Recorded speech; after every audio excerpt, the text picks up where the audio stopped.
이 시간은 우리 주님의 은혜를 생각하면서 오늘 하루를 통하여 베풀어 주신 은혜에 감사하고 사순절을 지내는 동안 주님의 생애와 주님의 은혜를 깊이 묵상하며 기도하는 시간입니다.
우리 함께 찬송가 263장 찬양 드리겠습니다.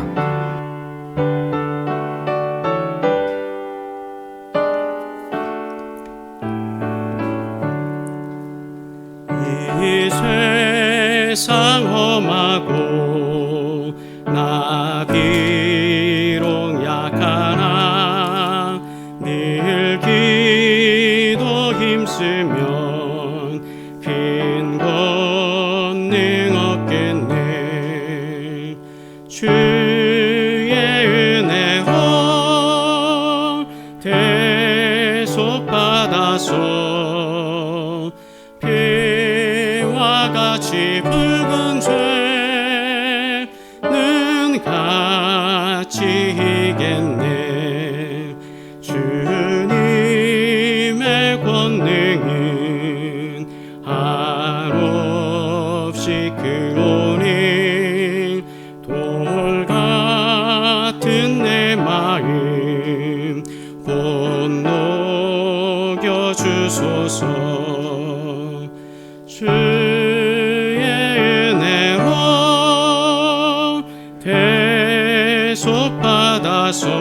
대속받아서 피와 같이 붉은 죄는 같이 이겼네. 내 맘이 약하여 늘 넘어지오니 주 예수 힘주사 굳세게 하소서. 주의 은혜로 대속받아서 피와 같이 붉은 죄는 같이 이겼네. 죄 사함 받은 후 새 사람 되어서 주 앞에 서는 날 늘 찬송하겠네. 주의 은혜로 대속받아서 피와 같이 붉은 죄는 같이 이겼네.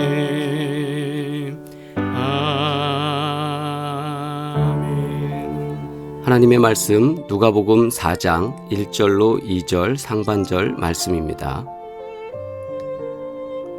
함께 합독하시겠습니다.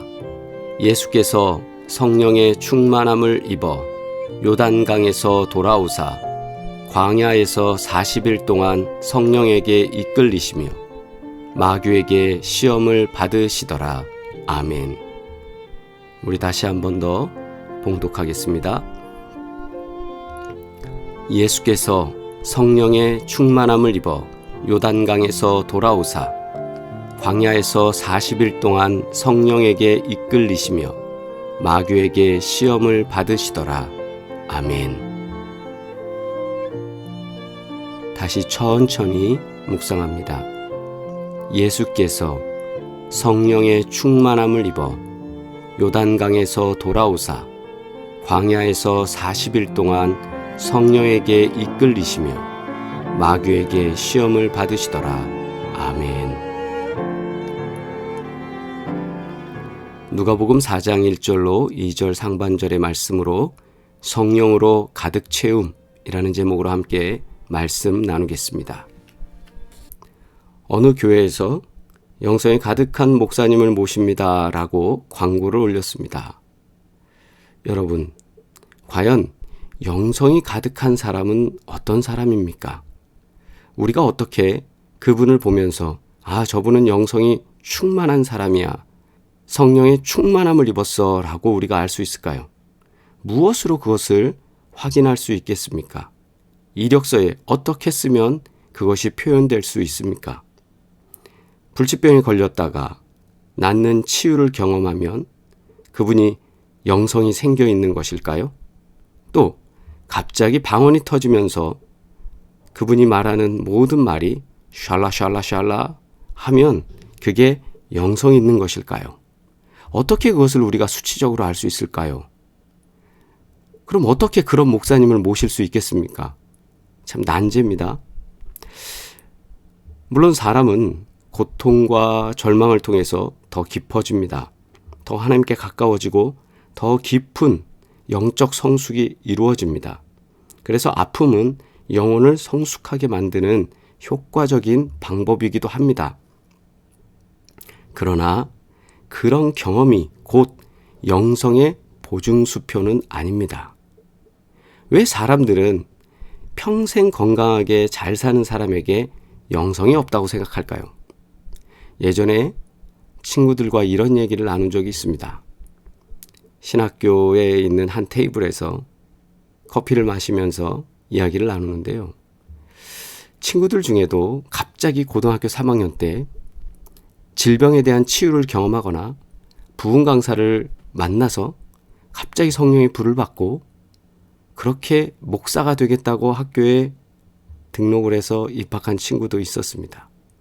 그리고 어떤 친구는 평생 교회에서 태어나서 교회에서 자라며 그리고 신앙생활을 하다 자신이 사명감을 경험하게 되고 그리고 그걸 깨닫고 목회자로 온 사람들이 있었어요. 그런데 자신들이 이런저런 얘기를 하다 그러는 거예요. 나는 설교를 할 때 뭔가 화끈한 게 없어. 뭔가 내가 체험한 게 없고 내가 뭐 이런저런 것 속에 나는 이렇게 살다가 갑자기 예수님 만나고 이렇게 확 변화됐습니다. 라고 말할 게 없어. 라는 것을 말하며 좀 아쉬움을 갖는 친구가 있었고요. 한 친구는 나는 말이야 예전에 고등학교 때도 내가 다른 애들보다 이렇게 사고 뭉치였어. 그런데 내가 예수님 만나고 이렇게 됐어. 그런 간증 섞인 설교를 할 때 많은 사람들이 아멘 아멘 하면서 자신을 부흥 강사로 여겨주더라는 거예요. 이미 고등학교 때 부흥 강사로 있다가 온 친구가 있었어요. 여러분,